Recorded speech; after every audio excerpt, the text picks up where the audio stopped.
you're dealing with people's real feelings. You're dealing with people at the place that they are in.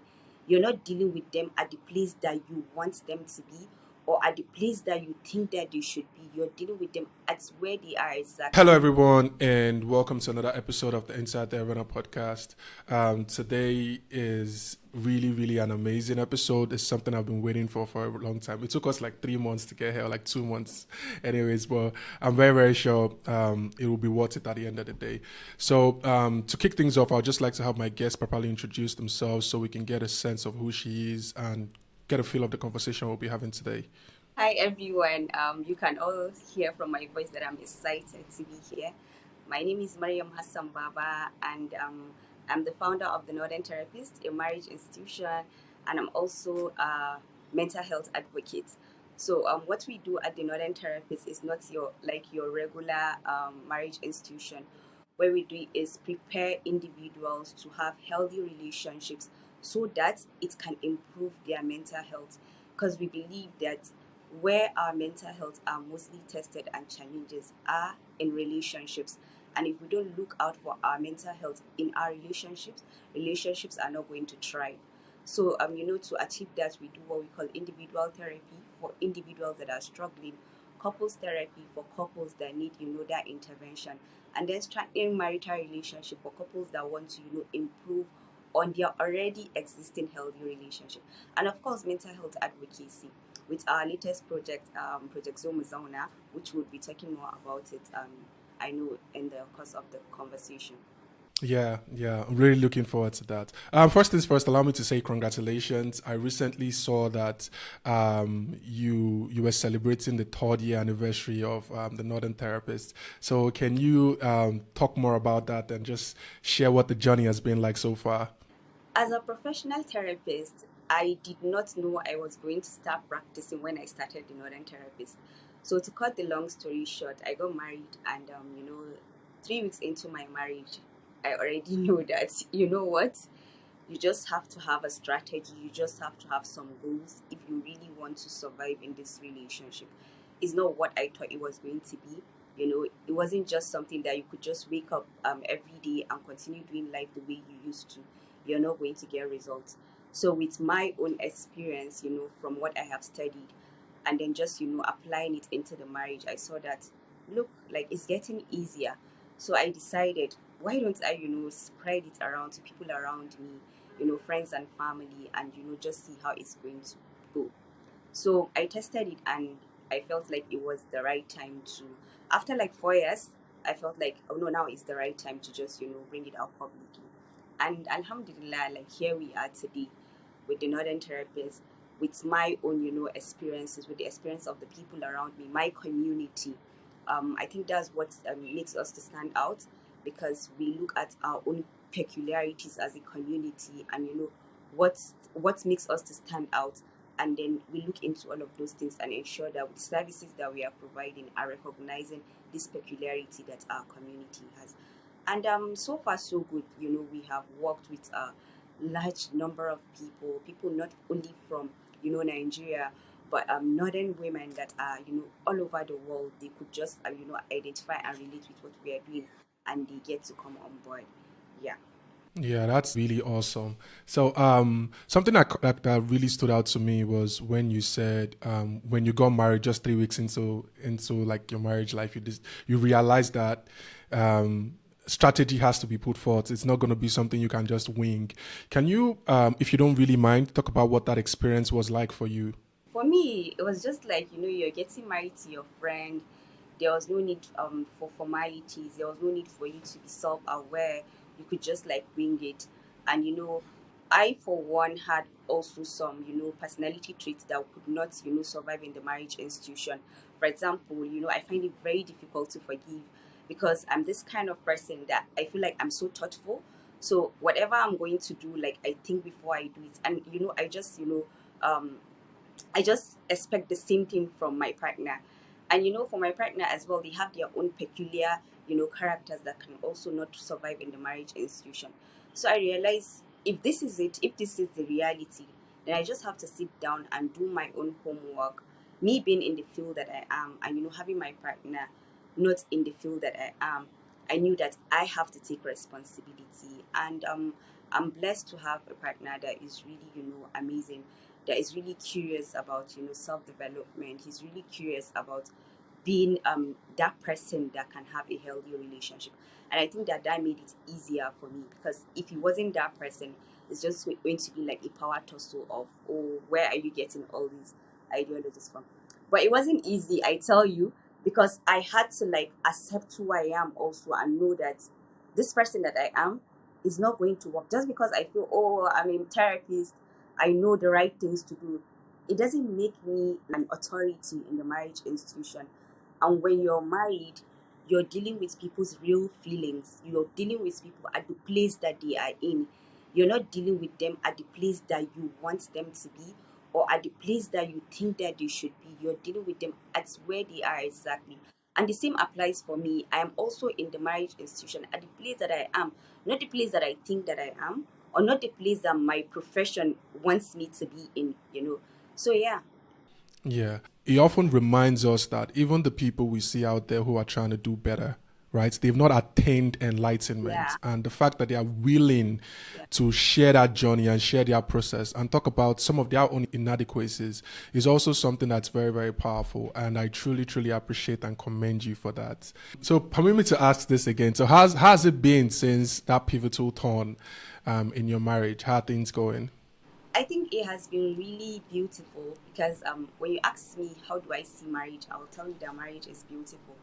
Beautiful in the sense that you put yourself in a situation where it can be good, it can be bad, but you're committed to being there and just, enjoying the process. And our journey also, I still see it as beautiful, because today we are best of friends, tomorrow we just can't stand each other, but we are committed to, knowing that even though we can't stand each other at the moment, we're still going to continue to walk through that journey, because this is a commitment that we all made voluntarily. Like, no one forced us to do it, and we know that it's never ever going to be easy, but we just have to stay to that commitment and make sure that we are being the best partners for each other.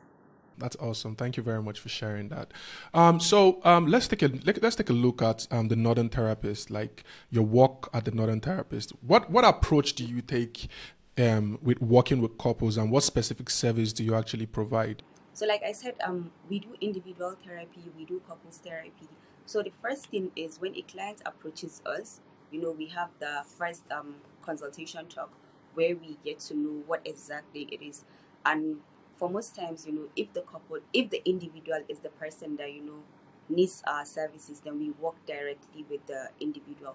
But now it gets tricky when it has to be a couples therapy, because in most cases, when it's a couples therapy, the couple that is coming obviously is ready, but the other couple that is not coming obviously would have a difficult time getting them there. And also, it's also as a result of how even the individuals see couples therapy. So there's always a mindset of, come, I'm reporting you here, come and get punished here. Like, if you did this, your punishment is going to therapy. So that doesn't help as well, because if you're trying to punish somebody, if you're trying to report somebody with therapy, like, it doesn't work, except if you're saying, okay, let's go and do this together, let's go and help ourselves, let's go and get to know more about what's going on with our lives. But mostly they don't have that approach. So we have to, give them that orientation. And in most cases, it doesn't really work, for the other partner, because they are hurting. They feel like, oh, so you're reporting me to a therapist who you found, So yeah. So in that situation, we deal with the individual alone, and then hoping that, from what we've done, the other partner would, to relate better to this version of them. And eventually, probably, that would help them to improve that situation that they are in, or that will convince the partner to come on board. And sometimes it does work for us, but in situations where we are privileged for the partner to also join us in the session, like, it's the most beautiful thing, because now you get to sit down and hear the two versions of the story, the truth of the husband, the truth of the wife.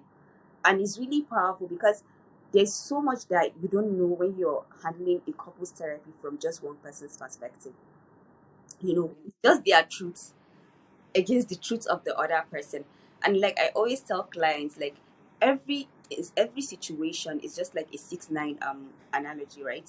So your truth is your truth and their truth is their truth as well, and it doesn't their truth does not take away your truth, and vice versa. So yeah, I think one of the challenges that we have is individuals, calling their spouses for therapy as a form of, punishment, or as a form of, just come and hear that you are wrong and I'm right. But if people can approach it in a form of, come, let's do this work together, and not necessarily when things are bad, therapy should not only come to your mind like when things are really, really bad. You can start when things are okay and you want to improve it, or you want to learn like healthy ways to, continue to navigate your relationship, because no one knows it all about, healthy ways of navigating relationships. At each level of your marriage, it's a different version of yourself is being revealed. And if you're on a personal growth journey and your spouse is not, it's also a threat to your relationship, right? So sort of you have to pay attention to all of these things if you really want to have a balanced relationship. Yeah, I completely agree. The last point you just made, I think that's really, really powerful, and I would please like you to elaborate on that a little bit, which was if you're on a personal growth journey and your partner is not, and that the dangers that can pose to the relationship, is that something you can actually elaborate on a little bit? Yeah, so I will do that. You know how when you're with somebody, you want to relate on so many level. You want to relate intellectually, you want to relate, Mm-hmm. sort of on your emotional needs, you want to relate on your physical needs and all of that. So when you are in this phase in your life where things are going fast for you and you're so into self-awareness, you're into like self-progress, you're into all of these things, and it's just like by yourself and for yourself, and your partner is stuck where they are, they are not into all of these things. Now there's a gap between the two of you. You no longer have same priorities, you no longer have same vision, and it's really going to cause a threat to your relationship, because as a couple, you're supposed to have this you're supposed to be on the same journey, you know even though your journeys are going to be unique to your individuals, but everyone has to be on that same journey of growth, of advancement and all of that.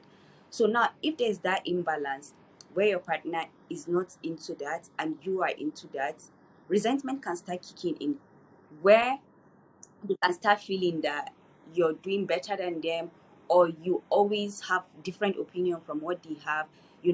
They can start feeling insecure as well, start feeling inferior there because you feel you're so up there or whatever. And this is not peculiar to a particular gender, it can be anybody. If you're a woman and your man is advancing and is growing and you're just where you are, then you start feeling like he's sucking out your life. He's just growing at the detriment of your own, growth and all of that. And you start resenting him. You no longer relate to his success as your success as a team, Mm. And the same thing applies for a man as well. When a woman is doing very well, she's able to, advance in whatever it is that she's doing, either career wise or even personal wise. Like he tends to not relate with her, and you can only be a couple if you can relate with each other. So if you cannot relate, then resentment can start kicking in, and that's unhealthy for any relationship. Yeah, I completely agree. I can really relate to that a lot. Yeah, I can because sometimes it even boils down to just having conversations, and one person is feeling inferior that they're not up to par. Like with that kind of conversation, when people start to go on that self journey of awareness and trying to improve themselves, and they're learning new things, right? And they're becoming a different person entirely. And they almost even sometimes resent the decision they made by getting married to somebody else that is not willing, especially when the other partner is not even willing to give it a second look. So yeah, something you said was people feeling like they've come to report them. I like looking at mental health and other life challenges or struggles from a cultural perspective, and culturally in Nigeria, in Africa. Before psychotherapy became something that familiarizing ourselves with, and mental health became something we are slowly but surely adapting that is actually making a difference. Like, coaching, marriage coaches or counseling and all of those things before they became a staple of our society. Fundamentally, when couples are having issues, it's either you go to this person's father or this person's mother. That thing is still there. It's still existing in the form of like, you've gone to report me to my mother because she thinks she's the only one that can talk to me and all of that. So I think helping people understand that also is something that they can come to terms with by saying, hey, she's not like she's like going to report you to an authority figure. I'm not an authority figure. I'm just here to help you guys sort whatever is going on between you guys. So yeah, I think we should constantly understand where we are as a culture, and that would better help us offer better help to people and services. I fundamentally believe that relationships are the habits of society, right? So, in what ways do you think a healthy marriage positively impacts first the individual's well-being, the family dynamics when it comes to like when there are kids involved and other extended family and society as a whole? Like you said, families are the fabric of the society, right? So, where families get it right is a reflection of the society. You know, just look at a marriage as you having this bundle of gift that is going to be there for you mentally, physically, psychologically, financially, and all of that. Like in this day and age, nobody gives you anything for free. Like nobody is obligated to be like your um emotional support, to be like your financial supporter, to be like, nobody is under that obligation. Looking at the dynamics of our society now, you know, but in a marriage institution, like, you get that for free. You have this person that is obligated to cheer you on. This person that is obligated, to listen to you, to your rants. If they are in the mood, they are not in the mood, like, that is their responsibility. And I think that this is one of the most beautiful thing that marriage gifts us with. And also, when you have people that understand themselves, they are on the same page, they respect themselves, they understand their boundaries, and they are bringing up children in the society, those children are going to have a balanced growth and development, because they grew up in a stable home. And this is a home that any individual that is going to do very well later in life needs. And that also helps that child to be somebody that is going to add value to the society, and not somebody that is going to be at risk to the society. Aside from that, also, all the societal challenges that we have, the problem of drug abuse, the problem of kidnapping, the problem of all of this. As individuals, we have this need, of belonging, this need of acceptance, this need of recognition. And it is in our being, these are things that we crave as individuals. And if we don't get them in the right way, we're definitely going to look for them in the wrong way. So if the marriage, if the family institution is not providing that need of, accepting, that need of belonging for me, then I'm going to go out there. And when I go out there, nobody is going to assure me that I'm not going to get it from, bad friends. I'm not going to get it from people that want to help me, but then they want to, introduce me to these things that are not good in the society. So for the children, they are at risk when the couples are so engrossed, fighting their battles, fighting themselves. They would not have time for the children. And the thing that we need to understand with children is children are very, very smart. You know, if they can see that you have a lot on your plate, trying to balance your relationship, you cannot be that safe space for them anymore. For whatever reason, they cannot allow you to be that safe space, because they feel like you have your hands full. You know how you want to go and speak to someone about something and they're on their phone, like, you feel like, no, no, they're busy, let me just look for somebody else. So it's the same with children and their parents. If they see that you're so, like, you're not happy, you're in pain, you're in agony, they cannot come and put theirs on they can't add their problem to you as well. So they go out there and look for it. And for the adults in the relationship as well, the mom and the father, when the father is not providing that safety for them and all of that, they can resort to anything, which we don't know if it's going to be healthy or not. And same for the father. So marriage is really, really beautiful. And if we want to have a better society, we have to ensure that our marriages are really, really safe spaces for the individuals, so that they can groom children that are going to be, better individuals in our society. Amen. There's this guy that makes documentaries about drug addicts in the streets of Los Angeles and the rest of it.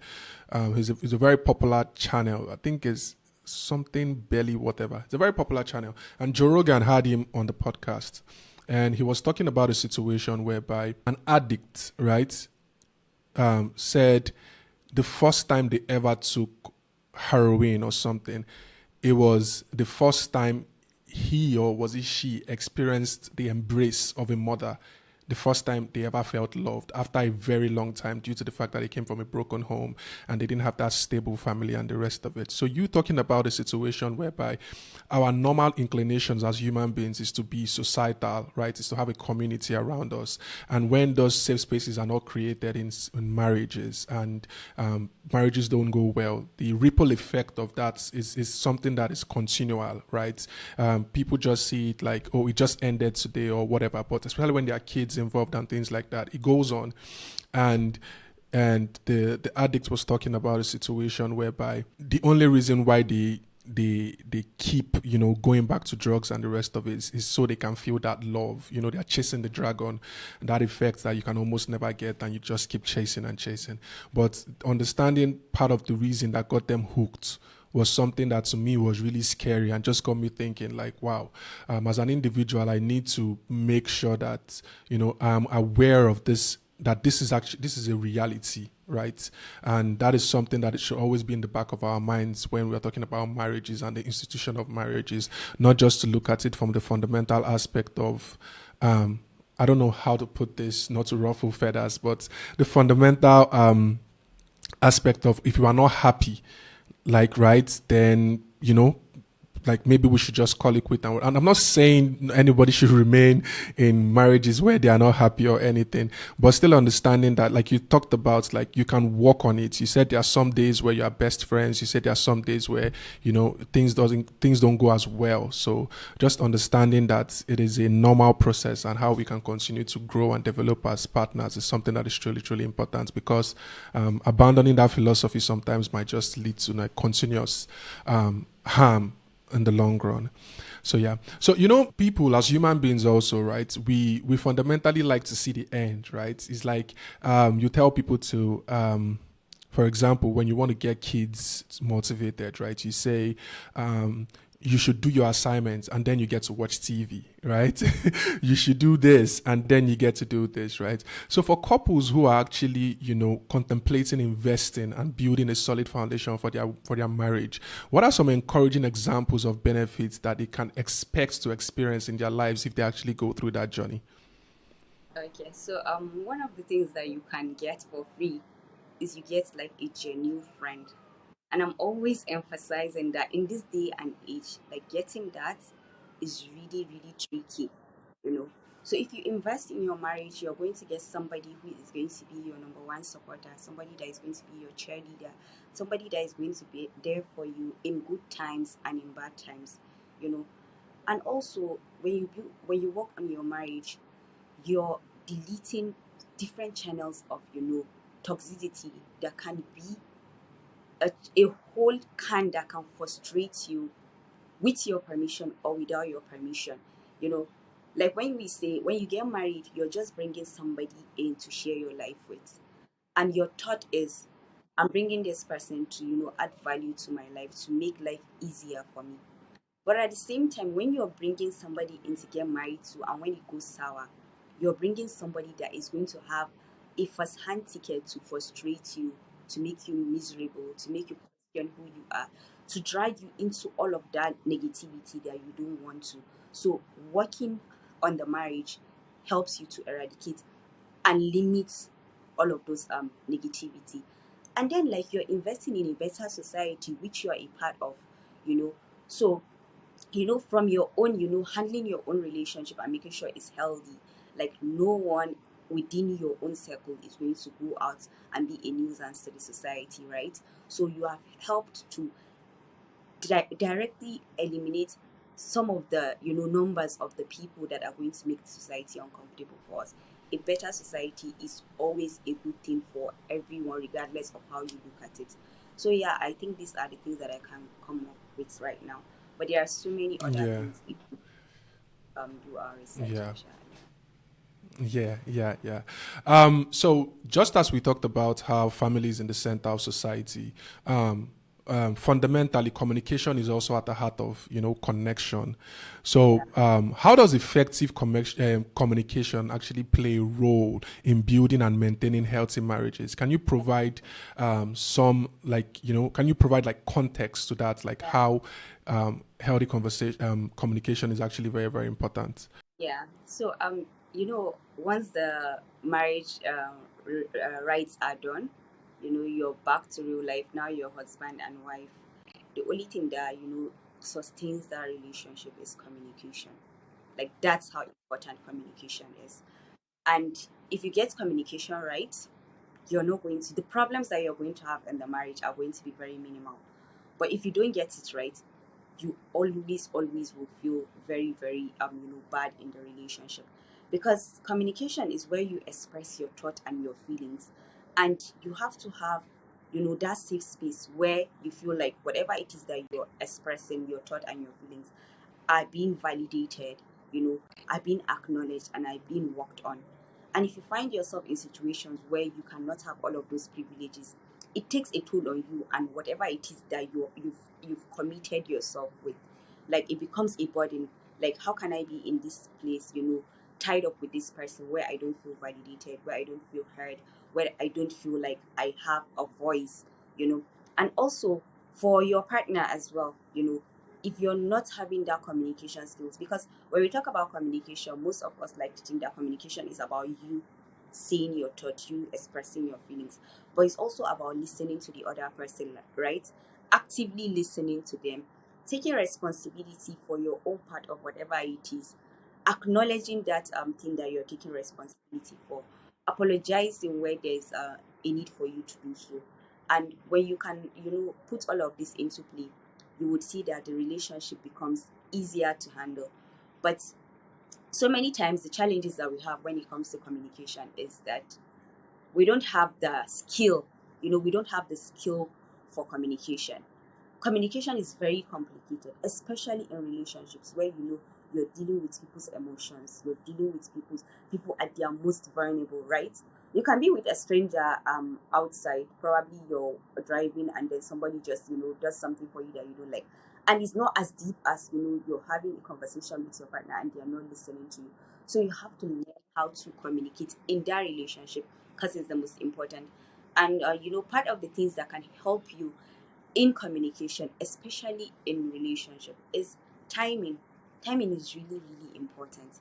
You cannot just go ahead and communicate and talk about things that are very sensitive when you yourself are overwhelmed, when they are overwhelmed, when everyone is tired. You have to look at the timing where you yourself have your emotions checked, then you can have a good communication.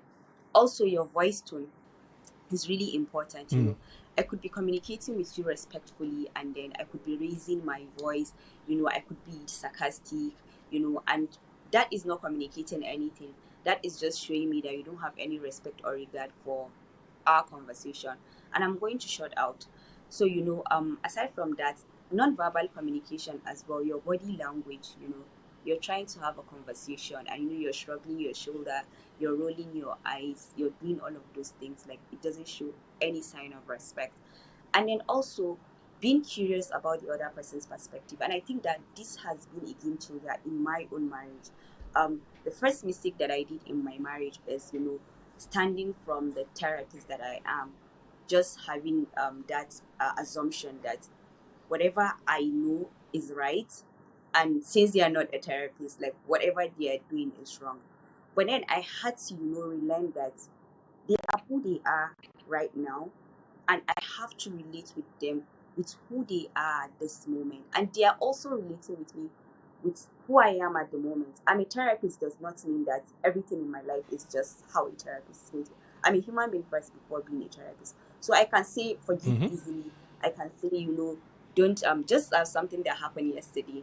I was out and about and my car broke down, so I was stressed out. I had to, call the mechanic. So I came to my home and I saw my husband. He had an appointment, and I asked him, "Were you able to meet your appointment?" And he was like, no, I did not. And I'm like, but why? It was something really important and we talked about it. And he's like, I forgot. And I still went on, why would you forget? Like somebody has a right to forget. And he's like, if I forgot, then why didn't you remind me? I'm like, why would I remind you? Like, it's your problem. And that's sentence that I just uttered, like, it's your problem. I could just see him like detaching from the conversation, because if I'm saying it's your problem, that means we're not a team. And I had to sit down, do some reflection, and then go and meet him and clarify what I said. But this is something that does not come naturally to us in conversation. I was having a bad day, and there was no way I could just be checking everything that I was doing. So I allowed myself to be just my authentic self, and that was how the conversation went. Not so taking that accountability and being curious about how the perspective of where your partner is coming from, how what's their reality, that could also help you a whole lot in communicating, and so many other things. Yeah. So let's imagine a scenario, right? A couple sits in your counseling room, right, on the edge of like breaking down due to communication barriers. Yeah. What practical tips and exercise will you share with them in order to promote, first active listening, like you talked about, Yeah. expressing their emotions and resolving conflicts constructively? Yeah. So in a situation where you're in session and everything is getting heated and the conversation and the couples are not just in the mood, what we first do is stop what we are doing, you know, do the breathing exercise, just allow them to breathe in and out just to stabilize their mood and all of that.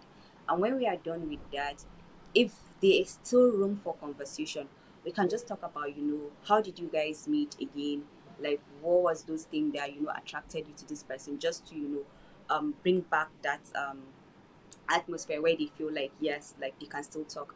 And if it's not, we can't get that, if we see that we cannot get that, then we pause the session and reschedule for another time.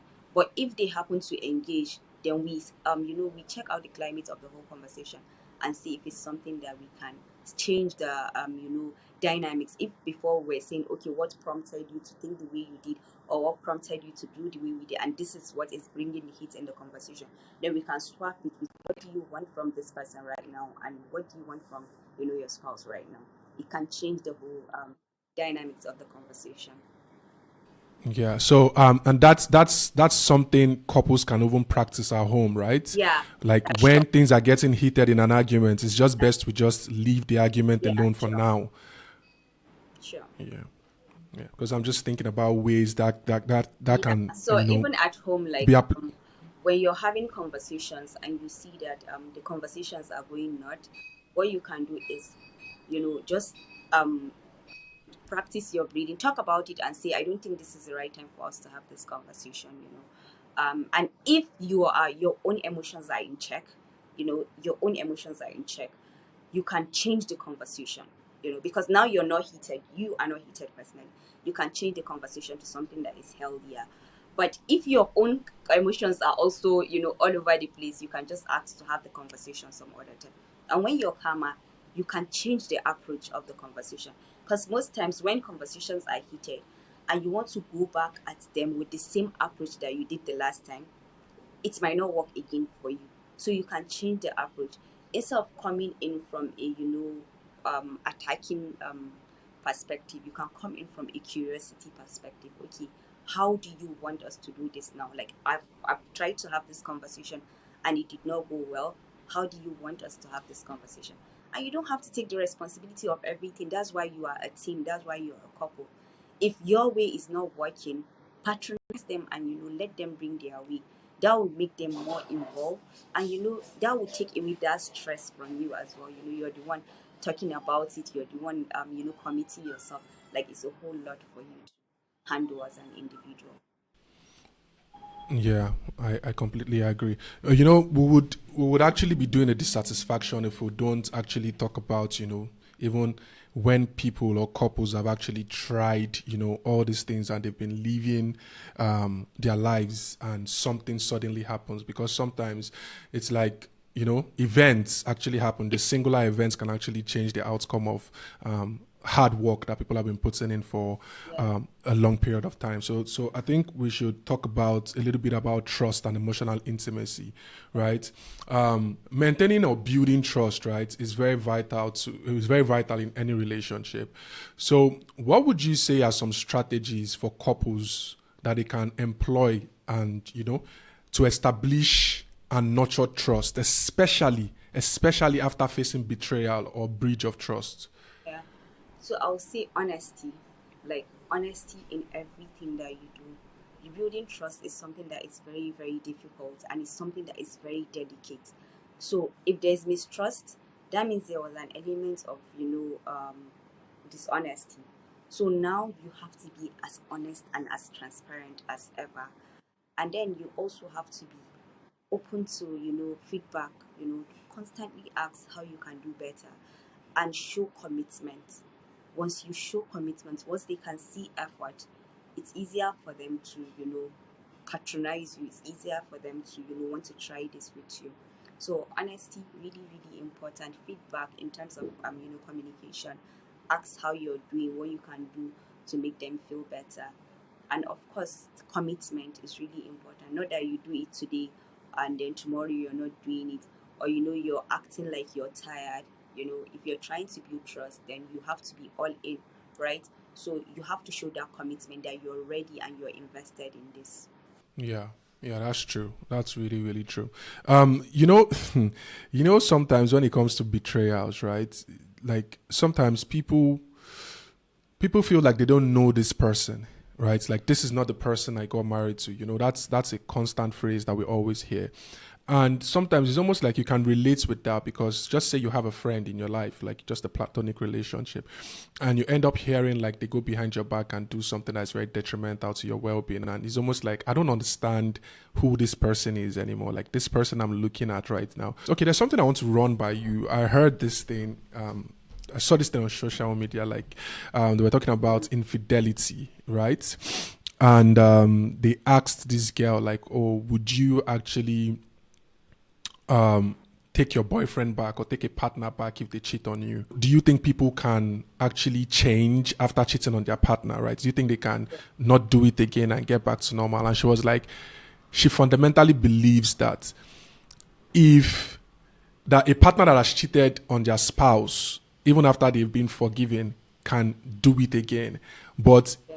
it's if the relationship ends, they might not necessarily do it to somebody else, like in a new relationship, because they actually suffered the full consequence of whatever they did, rather than if you forgive them, they might actually do it again.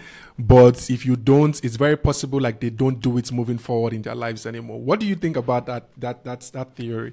When it comes to infidelity, breaching of trust, and knowing if somebody is going to change or not change based on who you are as an individual, like that is something that no one can ascertain, because every individual is unique, and everyone's value is different.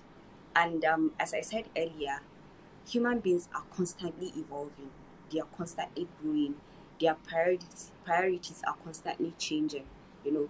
So you can be with this person and they breach your trust, they betray you, they are cheating with you with other people, and you can decide that I don't want all of this, I don't want to be a part of this, and I just want you to go on and live a new life. And whatever that happened, whatever it is, that the implication of everything that you have done, it can change that person. It can make them like have a reflection of what life is, what their priorities are. And that can be a reason why, if they are in a new relationship, they would not cheat again. But that is not an automatic, not automatic stuff that they would change for good. No, no, no, no. It can be that they did not learn anything from that based on where they are, the point that they are in their life right now. If they are in a situation where it's not a learning process for them, they are not in their mental state. Because whether we like it or not, a learning situation for you, a learning curve for you might not be a learning curve for me, depending on where I am in my life at the moment. So if it's not a learning situation for them, they could still go ahead and have another relationship and still repeat the same thing that they did, because they did not learn from anything in that situation. And also for an individual that wants to, accept the person back and say, I want to, be in this relationship because now I can see that, you're remorseful and all of that. That is not also a guarantee that they are going to remain, remain loyal to you. That does not guarantee that. Again, it's a it's an individual's personal choice based on who they are at the moment. So it's a risk that you have to take. If somebody breaks your trust and you want to further continue with the relationship, it's a risk that you have to take, whether they are going to be good to you or they are going to go back to their ways. That is a risk that you have to take. And no one can tell you, oh, from the way I'm seeing this person, they are not going to cheat on you again. Nobody can tell you that. There's no shrink that can tell you that. No, it's an individual's choice. And life is all about taking risk. And when we take risk, like, it makes us, there's room for it, to make us more, to strengthen our bond. If I can take this risk on you, like, I might feel that obligation to, oh, if this person can take a chance on me like this, then I have to do better. I might, so yeah, life is all about taking risks anyway. Okay. Yeah. So I think the best thing in this scenario is for people to actually understand their individual situation and not relate it to people's situations actually, because I always talk about the dangers of people propagating their coping mechanism as a proper solution to to everybody's problem, and the dangers that can actually pose sometimes. Yeah. So yeah, I actually like that answer a lot. So let's talk about friendship. I think you mentioned this in the beginning, that you married your best friend and everything. There's a saying that friendship is the fabric of love, right? So can you actually maybe talk about how friendship can be cultivated, in marriages? Yeah, so it's really important that you have friendship with your spouse. There was an aunt in our culture. When you're getting married, you have this sessions, informal sessions with your aunties, your uncles, and it only happens to the female. So before you go to your husband's house, they'll take you around your aunties and your uncles, and they are all going to advise you. So there's this aunt that I had that advised me, and I think it's something that up till to date resonates with me. She said, you have to look for something else that binds you to your husband aside from I love you and I love you. Because sometimes, like, that is going to fade. Sometimes, like, you would look for that and you would not see it. But if you have something that holds you guys together, aside from all of that, you will see that the relationship is still going to flourish. And I think it's important. Friendship is one thing. If somebody can allow you to be your authentic self, you can feel safe with somebody, you know, it increases the bond that you have. So aside from, oh, I love you, I miss you, all of those things, you know that this is your person, this is somebody that likes you, they enjoy your company, they look out for you, they want the best for you, they are always cheering you on. Like, that's a beautiful thing. So if you have that, and then you add it with the whole love thing, relationship is going to last. So how are you going to cultivate this in your marriage? The first thing is, allowing people to be their authentic self. There's no way I'll feel safe with you if you want me to be a certain way, you know. But you're accepting me for who I am. And now accepting me for who I am is not like, oh, accepting me if I'm dirty, accepting. Those are things that obviously we all know that no. But like where I am in my life right now, my journey, where I've been coming from. If I've come from something that it's very difficult, you will not expect me to just wake up and one day just be this certain person that you want. Where I grew up, how my background is, you don't expect me to just be a reflection of what your background is. Like, I cannot feel safe there. So meet me where I am. Like, that can nurture friendship. Another thing is creating time, to enjoy each other's company. Because now we know the world is, technology is testing relationships a whole lot.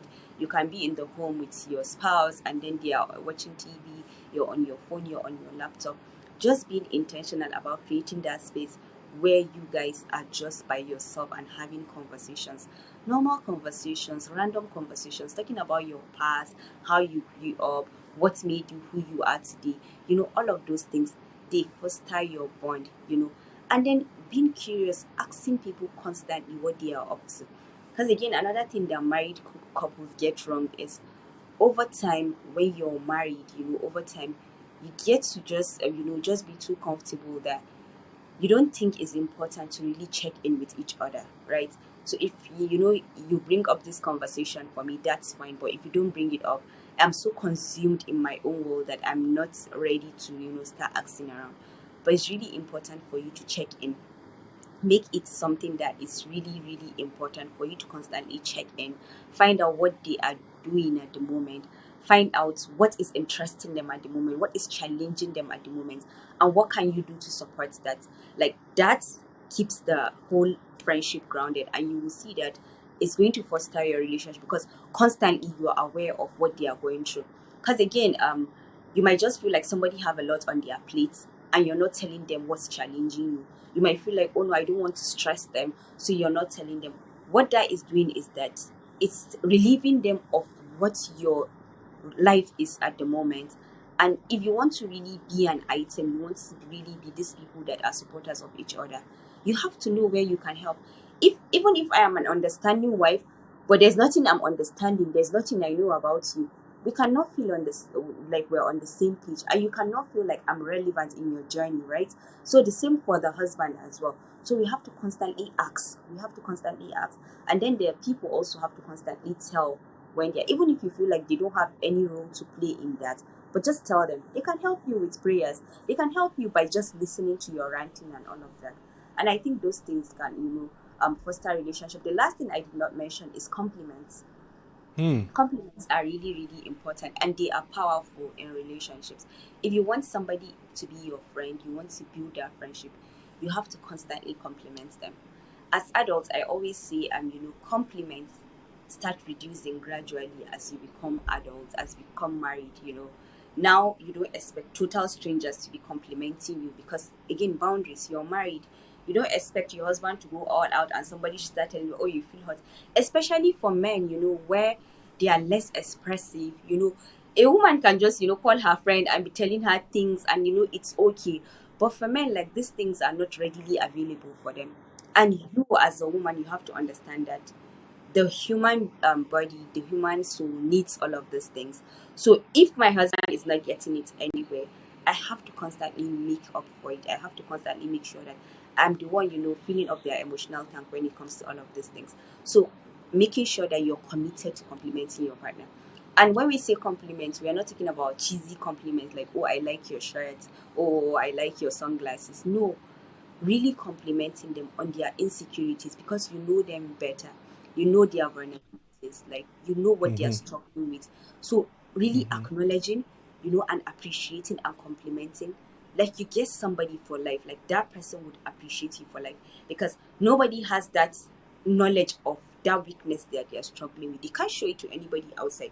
You know it Yeah. because you're their partner, right? You know it because they are partner. So appreciating that growth, appreciating that struggle that they've overcome, like that goes a long way to foster friendship and relationships.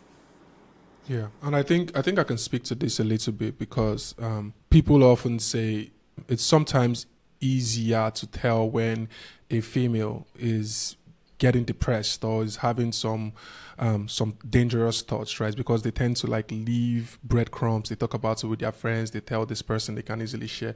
Sometimes it's very scary that for men, it's almost like I heard a very disturbing news that somebody I know actually committed suicide, right? And it's like, I keep asking, where did that come from? Like, men, we have these ways of just, bottling everything in, let's just keep it in within ourselves.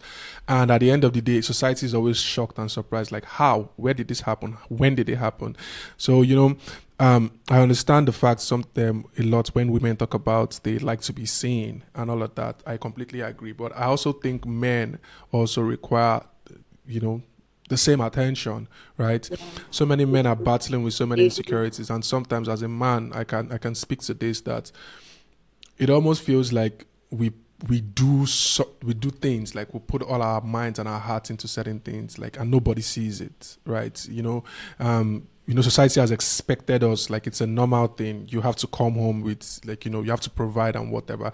And sometimes it's like you kill yourself out there and you come back into the house, and that appreciation is not there. That's even recognition of what you've just gone through is not there. And it's almost like it can be very isolating sometimes, and you just resort to finding ways to cope and to handle all of that. So recognizing that men also have that battle and that struggle, and it's sometimes like even when they have best friends, they can't even talk about it, and which is scary. So at the end of the day, I would really encourage men, like, we need to start talking out or speaking up more, and talking about our emotions, and seeing how, like, help is always around. I think I would just end on that note. Help is always around. So speaking of maintaining friendship, right? Yeah. Even couples that have the perfect strategies, sometimes when life hits them, Mm. when kids start coming into the picture, and that their individual careers become, demanding, it can be very, very difficult for them to, like, maintain maybe sort of like a routine that they had. Maybe like they were still actively dating while they were married, going on dates like maybe once or twice a week, and they had things that they did together Yeah. that kind of like brought them closer and maintained that connection. But when she has a baby now, or Mm. there's a new job, there's a promotion, and things Yeah. just flip on its head. So how do you think couples can actually, in that process and recognizing everything that's going on around them, still find time to maintain, Yeah. that friendship? Yeah. So what couples can do is to first acknowledge that yes, like these things are bound to happen, it's just the way of life, and that's why at every opportunity you get, you maximize it, because we never can tell what tomorrow is going to bring to us. So aside from that, being intentional about creating that quality time. If I know I'm going to get quality time like once a month, or once in 2 months, or once in a week, like, and I can see effort, I'm going to appreciate it more than just having like daily connection but not being qualitative connection. Do you understand? So just being intentional and understanding, okay, I've been very disconnected lately because of my work or because of the kids or because of whatever. But I want us to stop everything that we are doing and just create like time for us to just reconnect and get to talk and all of that. Maybe next week, just being intentional about that makes you understand that you both are a priority for each other. And also looking back at your journey, you know, appreciating your journey, because every beautiful journey would have this moment of questioning what you're doing, questioning, is this even the right thing? Are people supposed to feel disconnected in their, marriage and all of that? But, looking back at where you started, how the journey has been so far to you, and also remembering your why, like, why did you get married to this person? What is the picture, what is the bigger picture of the whole thing? Like, that's reassuring. And also speaking out, once you feel like you're feeling disconnected, you're feeling detached, you feel like regardless of everything that it's happening around you, how they are trying to make up for it, you're still not feeling it, and it's important for you to speak up so that they can know what is going on and they can see how they can, step in, or what the relationship requires in general. And if everything feels like it's important for you to seek help to help you, because sometimes all that you know and all that you have access to might not be enough to help you navigate the relationship. So when that comes, I know that we are always told you shouldn't have third party in your relationship. You shouldn't have to, but sometimes like you both are not enough, to navigate the relationship. So once you're out of ideas, you're out of everything that you need to do, seek counsel from people that you trust, people that you look up to, people that you can actually trust their judgment, or look for professionals. Now we are blessed with so many professionals out there. Look for their help, even if it means religious, leaders and all of that. You can do, but make sure you're intentional about who you're involving in your relationship, because if you have somebody that you don't trust their judgments, you don't like the way they run their life, and now you're crying out to them on how your relationship is not working and you want their help. Obviously, you're not going to get the result that you want. So you have to be intentional Yeah. about who you're involving. Yeah, yeah, that's true. So, you said something about remembering your why, right, and how that's important. Taking back, going back to why you guys started together, and remembering the journey so far. Would you say having setting and pursuing shared goals in relationship, would you say that's also like some form of like good practice for couples to actually think about? Goals are really, really important in order for you to achieve anything in life. It gives you like a direction of where you want to go to, what you need to get to where you want to go to. So it's not goals are not separated from a marriage is not separated from things that need goals. So it's important for you to have goals, set practical goals that you need in your marriage. That would help you to assess and evaluate what point you're in and how realistic it is for you to continue in that process, or there's something else that you need to do. So it's really, really important. And of course, we know when you want to set goals, you have to make sure that the goals are, realistic, they are attainable, all of those things, the smart technique that is being used, they are specific, and they are also time bound.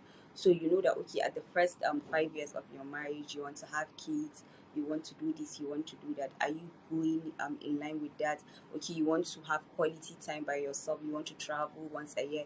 All of these things, once you have them, you see that you both are working towards those goals, and there won't be a case of this person is working towards another goal and this other person is working towards another goal, because you have a general goal that is guiding you. And I believe that once couples don't have that, it's very easy for you to wake up one day and feel like they are achieving things outside of the marriage, if that makes any sense. But once you have the goals, that it grounds you both to be on the same page and work towards the same path, not neglecting that marriage. Yeah, thank you very, very much. I really, really appreciate you've given so much sound advice and practical tips for people to actually follow that I believe would make significant impacts. Let's switch a little bit and talk about what you got going on, like rounding up the conversation. Project Zoma. Can you talk about that project and like its origin and how it's going so far? Project Zoma Zauna, literally it means come let's sit, come let's sit.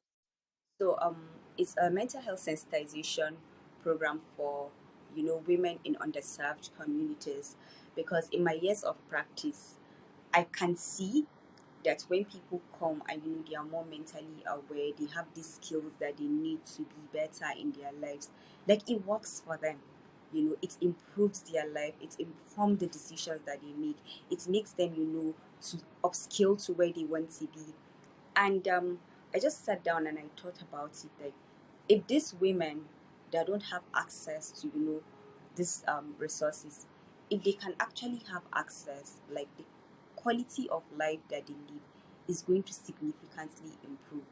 Because I can sit here and say, oh, these women, they are not making informed choices, they are doing this, they are doing that, but it's because they are not equipped with the resources that I am equipped with.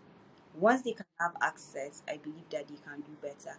And I also realize that most times when we think about women in these underserved communities, what we want to do is just to go and give them handouts, share food stuff, share money, you know. I also worked on a project, on education, how to keep children in school. And it was still the same story, like go and share books for them, encourage them to stay in school. Like, as a woman, as a mother, if I don't know my worth and I don't know what I can achieve, through being educated, understanding that I deserve that, I'm not going to be committed to it. You can come and convince me all you like and share your money and share your everything, but I'm not convinced, because it's not is I don't feel like it's important to me. So with that, we said we'll go to these communities, we'll talk with these women, we inform them about mental health. They will know and understand what mental health is all about and how they can improve, their mental health. Because we know that women also are prone to more mental health disorders than men are, right? Because as a result of our hormones, we're the ones that give birth, there's postpartum depression, there's all of these things. So we decided to go ahead. And I think so far so good. We're having the first session tomorrow with 100 women as opposed to the 500 women that we wanted to start with. And the 100 women have already been selected in the communities, and tomorrow we are going to have that intensive session with them in small groups. So we are going to have like we have like 12 facilitators, so we are going to have like 8 women to 1 facilitator. And I believe that at the end of this session, these women are going to be more empowered. They are going to be more mentally aware to make informed choices for themselves. And the beautiful thing about this project is we're going to have like mental health first aiders among the women, in the communities, so that when we are done with the training, like this mental health first aider is going to be like a para counselor or a paratherapist to these communities. Once they have something, a safe space, they need a safe space and all of that, they can get in contact with this woman. And another beautiful thing about the project is at the end of this whole 100 women thing, we want to have like a blueprint available for people that are interested, in adapting this project in their own communities. Because obviously we cannot do it alone. So if you're interested, you reach out to us, we give you the blueprint and we guide you on how you can do the same project wherever you are. And it is, with all of this, that we are going to have a more mentally aware, society. And why did we choose women? Like, we understand that if we choose women, they are the ones that are going to impact on their children, on their neighbors. On men do that as well, but it's not as women do. So we decided to start with women first and see how it goes. Wonderful. Wow, that's amazing. That's really, really amazing. Like, I'm so happy that I don't know, some way, somehow I'm kind of connected to this. Like, not doing the work, obviously, but just the fact that this information is going to be out there is awesome. It's really, really awesome. So the fact that the data will be kept and the blueprints and like, so do you plan on like measuring its effectiveness over time? Yeah, yeah, absolutely. We plan on measuring its effectiveness after like 2 years, just to see if it's something that, yes. And working on this project again, it made me realize so many things. You know, we're all for mental health until it's time for us to act. As much as we feel like mental health is something that is progressing in our part of the country, is still something that people don't see as a tangible thing. Yeah. So for people who are actually want to start this process of building a strong foundation for That their needs to be. marriage, So and we they feel decided to like they do can't do it alone, the like you rightly said, crowdfunding just to and they raise the feel they need the funds help that of we a needed. professional like yourself, and they are particularly interested in getting in touch with you. So how can people actually find you who are actually interested in your They can services? just go to our website, which is www.thenortherntherapist.ng, or they could just check us out on Instagram at the Northern Therapist, or they can send us a mail, thenortherntherapist@gmail.com. Wherever they do, they would reach us with all of this. Awesome. Awesome. I'm going to be putting your website, your Instagram page. What about Twitter? Are you on? Are you guys have a Twitter page? No, we're not really active on Twitter, but we have a page. I'm going to be sharing that as well. Okay, thank you very much. I'm going to put that on the screen, and I'm also going to put it in the description so people can easily just click on it and find it, and also your email address. I truly appreciate that. So, as we round up the conversation today, is there any final notes or remarks that you want to actually leave our listeners with? Okay, so what I want to say is, if you want to start a relationship that you feel would eventually lead you to marriage, work on yourself first. Be self-aware, find out who you are as an individual and what you want out of life, what your purpose is. That would help you, to choose the right partner that you need, that would complement you to build that kind of life that you want, and how you can also achieve your purpose. I think that's really, really important. You have to know who you are and what your purpose is. Once you're able to identify that, it's easier to now select a partner based on who you want to be as an individual and what your purpose is. Yeah. And then the last thing I also want to say is, don't be afraid to seek help when it comes to your relationship. No one knows it all, and gone are the days where you can just wing your marriage. It doesn't work that way. Now, like, you need right skills, you need the right tools to approach your marriage, and don't be afraid to look for that knowledge. It's a good thing that there are a lot of platforms for you to go and learn these things from. We have a social media page where just following our page and just going through what we post every day, you can have an idea of how to go about it on your own. Or there are so many resources out there. Look for those resources and consume them. They are going to help you a whole lot. And if you need help, go out and seek for help. But gone are those days where you just sit down. Yeah. Thank you very much, ma'am. I truly, truly appreciate this opportunity of talking to you. I've learned so much that I'm actually going to take into my own personal life.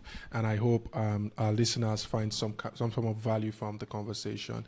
Once again, thank you very much for taking the time to have this conversation with me. And I'll be in touch. I'm sure we'll do this again sometime in the future, maybe on a specific topic or something.